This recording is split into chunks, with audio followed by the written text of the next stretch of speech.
Bienvenidas a un espacio creado para cuidar de ti, reflexionar y crecer juntas. En este podcast no solo aprenderás, sino que también encontrarás inspiración para seguir avanzando hacia una vida más equilibrada y plena, para ser más tú que nunca.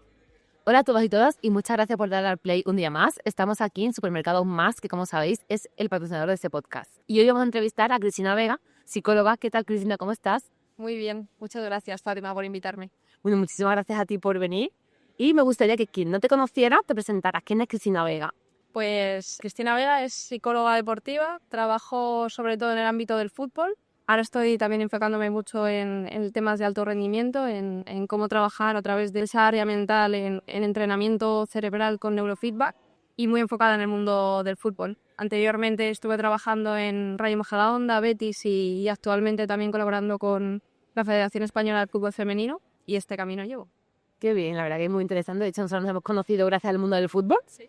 Por eso nos conocemos las dos. Bueno, ella el Betis, yo el Sevilla. Pero bueno, ahí andamos, en los eternos rivales, cada uno en su equipo. Pero ahí hemos andado. Estás por el rendimiento. Sí, que es realmente importante. Lo que hemos hablado además, cada vez que estamos juntas, hablamos pues de esa área multidisciplinar, ¿verdad? De cómo no solamente la psicología, sino psicología, entrenamiento, nutrición y todo es importante. Esto también es un poquillo lo que vamos a hablar aquí en el podcast. Bueno, Cristina, últimamente se habla mucho de esos hábitos biohacking, como ducha fría, luz roja y todo eso. ¿Por qué crees que se han puesto tan de moda? Pues mira, si no voy a una reflexión más profunda de empezar a hablar de la pirámide de Maslow y todas las necesidades básicas, de cómo está evolucionando el mundo, ver algo más superficial, que creo que el poner en marcha este tipo de técnicas responden ante una necesidad que tenemos actualmente los humanos de encontrar formas de buscar el bienestar, tener un mayor control sobre nuestro cuerpo, sobre nuestro cerebro, ¿no? Todo lo que incluye en esto.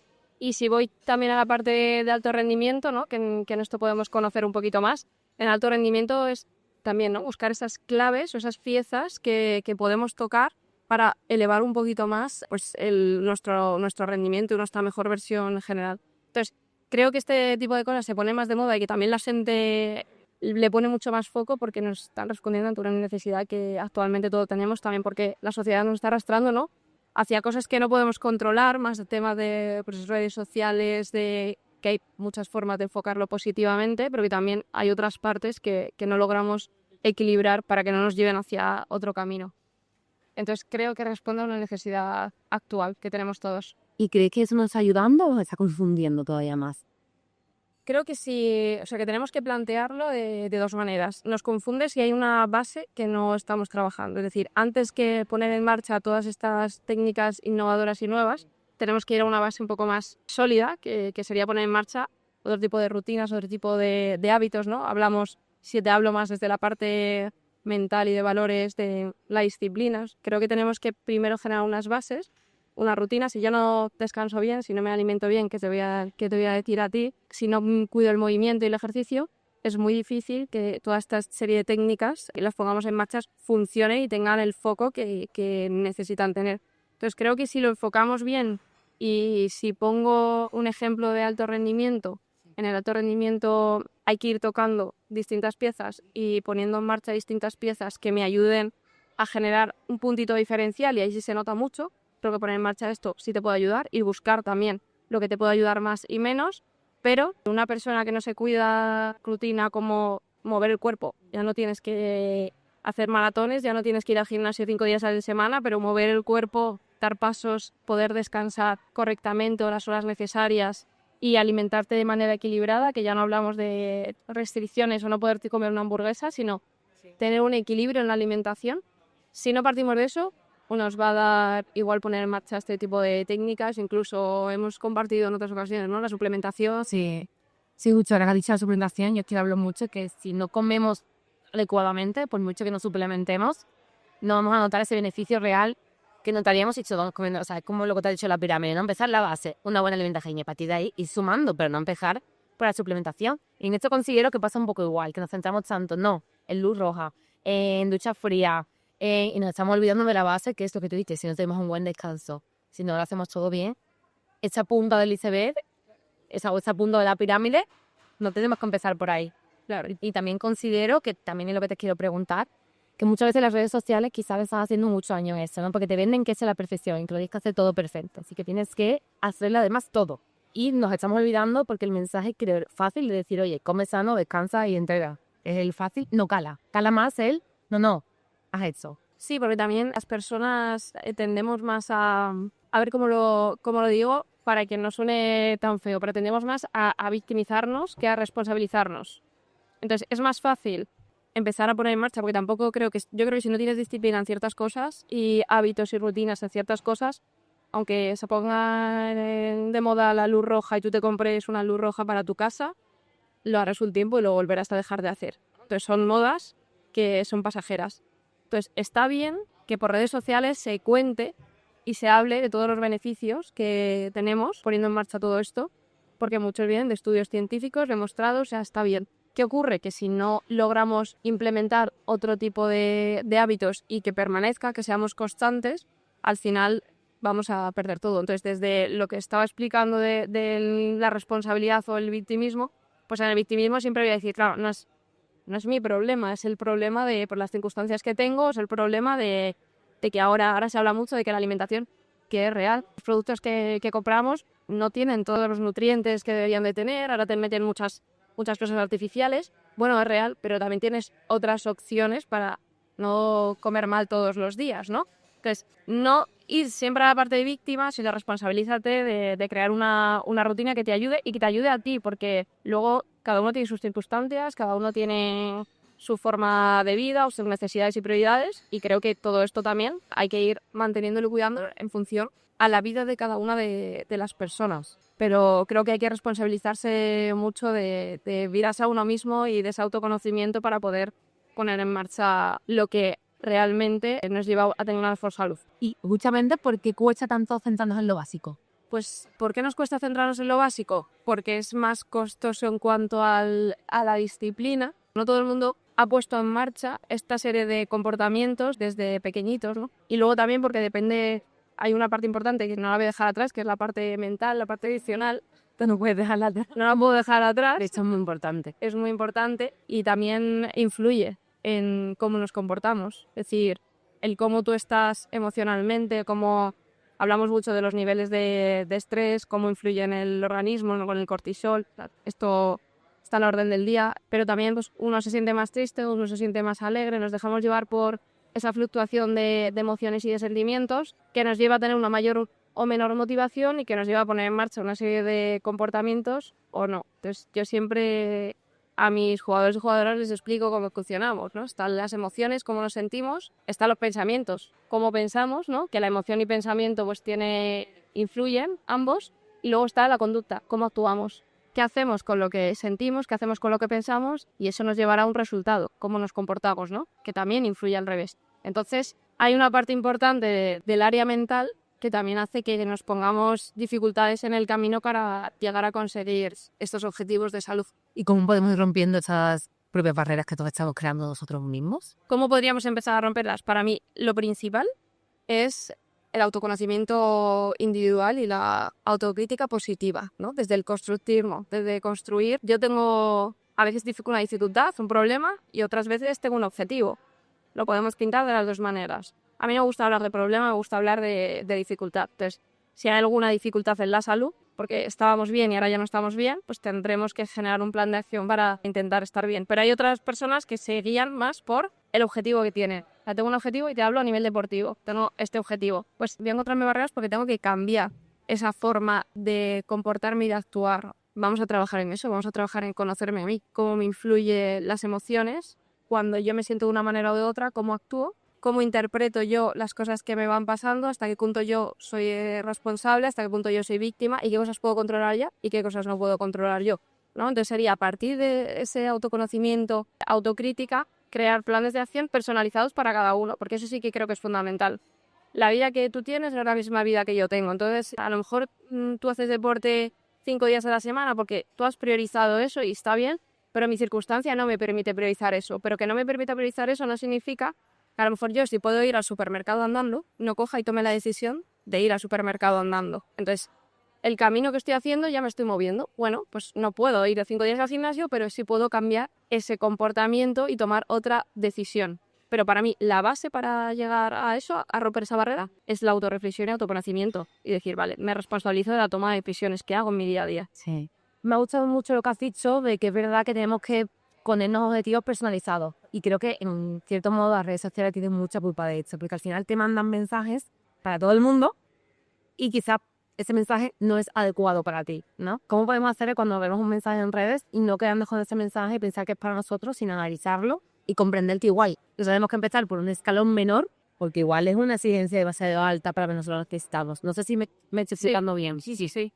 Claro, aquí volvemos a lo mismo, el primero autoconocerlo. Y yo a la hora de trabajar, y yo creo que esto también lo hemos comentado nosotras como profesionales en nuestro ámbito, no vale el café para todos.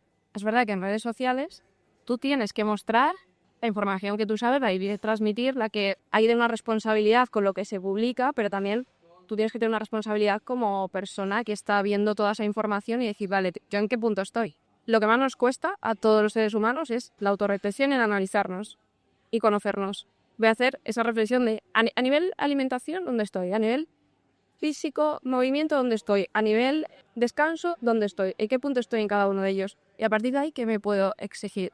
Con ese desafío, ese reto que os decía antes, si yo quiero hacer una maratón, tendré que tener un proceso hasta poder llegar a conseguir ese objetivo. Al revés, si yo tengo una dificultad de salud, tengo problemas digestivos, pues tengo que enfocar todo eso a nivel diferente. Pero muchas veces ese problema digestivo no viene solo de una alimentación o de un problema real del aparato digestivo. A veces viene, que esto también lo hemos comentado, de otros problemas más a nivel emocionales. Entonces, si tú no tocas esas piezas, ¿dónde va a estar la solución? Por muchos parches que pongamos en las cosas. Entonces, creo que tenemos cada uno de nosotros que hacer esa autocrítica de cuando veamos un contenido, decir, vale, pero antes de ponerme la luz roja por las noches, que me va a ayudar y está demostrado científicamente que esto influye, yo estoy descansando bien. Porque justamente, ¿qué impacto tiene un mal descanso en nuestra salud en comparación de lo que hemos dicho, ¿no? De no ponernos la luz roja o no meternos en ducha de agua fría. El descanso es la base de todo. Si no tenemos buena calidad de sueño, si no descansamos bien, si no tenemos nuestras horas de sueño, está demostrado científicamente que tiene un impacto bastante fuerte en el organismo. ¿Por qué? Porque es la manera que tenemos de regenerar las células del cuerpo, las células a nivel cerebral. Y hay muchísimos estudios, uno de ellos que leía hace poquito, se cogió una muestra de personas a las que les privaban de sueño y dormían entre 4 y 6 horas durante varios días. Las personas en sí, los sujetos que estaban valorando, ellos a sí mismos no veía que tenía ninguna influencia el privarles del sueño. Estaban un poquito más cansados, pero no había ninguna repercusión que ellos intuyesen de privar del sueño. Pero haciendo los análisis con las pruebas que hacían antes y después, se vio que tenía un impacto en el deterioro cognitivo, la forma de cómo pensamos, cómo tomamos decisiones, tenía un impacto en el tiempo de reaccionar. Imagínate eso cómo puede ser. Tú vas conduciendo, se presenta un objeto en la carretera, pues la manera que tú tienes de reaccionar ante el objeto se demostró que tardaba muchísimo más en reaccionar. Por supuesto, a nivel interno, en la recuperación de las células, a niveles de atención, la atención selectiva disminuía un montón, a nivel de emocional, mayor irritabilidad, estaban mucho más enfadados, tenía mayor irritabilidad que si hubiesen descansado bien, que los niveles de antes. Entonces, aquí hay un problema muy grave, que es que no nos damos cuenta realmente del valor que tiene el descanso, pero el descanso es la base para absolutamente todo lo demás. Y muchas veces justamente no descansamos correctamente para llegar a todo lo demás, poniendo en valor mayor el resto de cosas con correcto descanso. Justo. No le damos valor o priorizamos otras cosas porque lo que te decía al principio, digo, si nos ponemos a reflexionar sobre en mayor profundidad, pues se nos haría muy largo esto, ¿no? Pero a día de hoy priorizamos una vida multitasking, multitarea, el llegar a todo, el tengo que entregar esto antes del día. O sea, creemos que somos Superman y Superwoman y hay un problema porque quitamos lo básico de lo que nos hace el motor de nuestra vida, que es la salud, que es el tener un ratito para moverme, el tener un ratito para comer conscientemente, que también, y tú como nutricionista lo sabrás, engullimos la comida o comemos mientras estamos trabajando, comemos un sándwich, que hay momentos en los que hay que hacerlo, porque es lo que decía también antes, cada persona tiene una vida diferente y cada persona tiene unas necesidades y unas circunstancias distintas. Pero hay muchas pequeñas cosas que sí que se pueden empezar a transformar. Si tú estás cenando, por ejemplo con tus hijos, pues guarda el móvil. Es un acto muy pequeño, pero que eso va a generar paz interior, vas a generar que conectes con tus hijos o con tu pareja o con tus amigos o con quien sea, pero estás conectando y también se ha demostrado que las conexiones con las personas nos ayudan a ese equilibrio interior y son pequeños actos o coger y irte andando. Entonces, son pequeñas cosas que sí que se pueden transformar, pero que tenemos que darles importancia. Sí. Cambiar ese clic aquí, de darle importancia. Darle importancia a lo importante, podemos decir, Sí. y no perdernos en tanta cosilla, que muchas veces venden más que lo básico. Y te quiero preguntar, porque tú eres especialista en neurofeedback. ¿Qué es el neurofeedback, Cristina? Pues el neurofeedback es una técnica súper chula, que es súper innovadora y es verdad que a nivel rendimiento deportivo no está tan vista, sino que se lleva más sobre la parte clínica, pero lo que se hace es trabajar con las ondas cerebrales, con esas frecuencias cerebrales para optimizarlas y llegar a que tu cerebro esté en un nivel óptimo. Pues lo que hacemos con neurofeedback es entrenamiento cerebral. Ver cómo está tu cerebro, hacemos un análisis, vemos cómo está tu cerebro, en qué cosas se pueden mejorar, podemos entrenarlas y a partir de ahí se desarrolla un protocolo específico para tu cerebro, para entrenarlo y poder optimizarlo. Y te voy a enseñar, porque tengo aquí, me he traído un casco con el que se hace la evaluación. Vale, da incluso un poco de respeto. Sí, da un poco de miedo, todo el mundo le da miedo porque es el desconocimiento de esto que es. Claro, tú esto lo has visto, pero lo has visto más en la parte clínica, ¿no? Y cuando hay algún problema, pues no. Mira, este casco tiene electrodos, ¿vale? Que lo que hace todo... La gente seguramente conozca más el electrocardiograma, cuando a ti te hacen un electrocardiograma, ¿vale? A ti te ponemos sensores, ¿no? Unos electrodos. Pues esto es lo mismo, lo único que lo ponemos en la cabeza. ¿Para qué? Para que a mí las frecuencias con las que se está generando esa onda cerebral las pueda leer. Entonces, ponemos una esponjita con suero para que conecte este electrodo con la actividad eléctrica del cerebro y arreglamos la actividad eléctrica, que muchas veces cuando yo se lo explico a los deportistas me dicen, pero a ver, ¿me va a dar un chispazo? No, no te da un chispazo. Esto no da chispazo. Lo que pasa es que las conexiones neuronales, las neuronas, esta información fluye a través de la electricidad, ¿no? Entonces hablamos de que esa electricidad nos permite este electrodo leerla. Entonces, a través de otro equipo que ya no lo he traído y el software que tenemos específico, pues podemos leer esas frecuencias a las que está actuando tu cerebro y decir, vale, pues mira, estas ondas que deberían de estar más bajitas están más altas, estas otras ondas, las high beta las tenemos disparadas y esto lo que me está diciendo es que tu cerebro está muy sobreactivado, entonces tendrás más problemas de estrés, a tu sueño, más... ¿Esto te modula las frecuencias o en terapia? Claro. Entonces, cuando hacemos esa evaluación y nos ponemos en marcha con el entrenamiento, que ya no hace falta utilizar este casco, pues tenemos unos electrodos más sencillitos para que no estés con todo el aparato puesto, el entrenamiento es muy fácil. ¿Qué ocurre? Te voy a hacer una pregunta. ¿Qué ocurre cuando tú entras en una habitación oscura? O sea, cuando tú estás en una habitación y se apagan las luces y te quedas a oscuras. Al principio... No ves y luego tu ojo se adapta. Y luego tu ojo se va adaptando, ¿vale? Pues el cerebro hace lo mismo. Para nosotros entrenarlo, lo que hacemos es darle feedback. Nosotros al software le decimos, mira, queremos que el cerebro de Fátima trabaje en estas ondas, en esta frecuencia, y en estas otras ondas, en esta frecuencia, ¿no? Le damos directrices. Te ponemos los electrodos, lo que a mí me llega es la información de cómo está funcionando tu cerebro, y a través, si es a ojos abiertos, te pongo una serie, una película, un partido, y tú estás tan a gusto en tu sofá, o si es a ojos cerrados, yo te pongo música. Entonces, cuando tu cerebro está entrenando y actuando en las ondas que les hemos dicho que tienen que estar, te deja ver la película o te deja escuchar el sonido. Cuando tu cerebro no está actuando así, lo que hace es que se apaga, te da ese feedback. Entonces la tele se pone en negro o el sonido baja el volumen.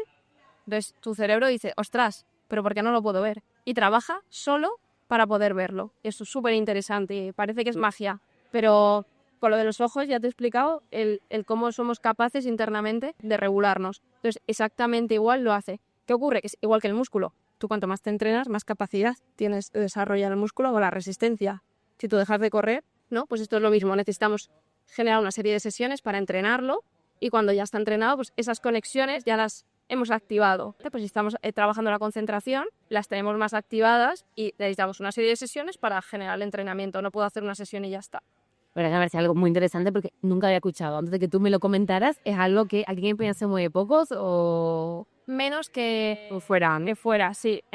Fuera de España es algo súper normal, sobre todo a nivel deportivo, que es hacia donde yo lo estoy dirigiendo. Muchos clubes, muchos no, casi todos los clubes tienen esto como un entrenamiento más. El entrenamiento físico y el entrenamiento mental también se hace. Bueno, poco a poco lo importante es que cada vez más profesionales, como por ejemplo tú que lo estás trayendo a España, eso siempre se agradece, que pegamos las cosas así novedosas a España, porque a mí la verdad que me parece algo muy novedoso y algo muy nuevo.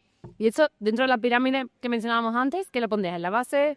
¿Más bien en el centro? Cuéntame un poco cómo podemos introducirlo justamente pues, en esa pirámide. Pues mira, si lo llevamos a la parte clínica, que también te he dicho antes, el neurofeedback sí que está, nosotros también estamos enfocados a la parte clínica.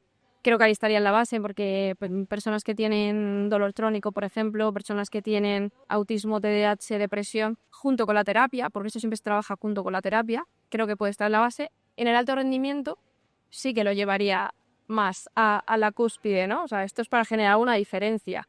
¿Que se puede hacer? Sí, pero que antes que eso, como te he dicho, cuando estás en alto rendimiento, yo creo que las jugadores, jugadoras, deportistas o personas del mundo ejecutivo en alto rendimiento, sí que esto te va a generar una diferenciación, porque tocas esas pequeñas teclas. Más en el alto rendimiento hace falta esa diferenciación, es clave de hecho esa diferenciación. Claro, entonces sí, ponemos en marcha esto, ponemos en marcha la luz roja, ponemos en marcha los baños de agua fría, o sea, todo perfecto, porque vas a generar una diferenciación.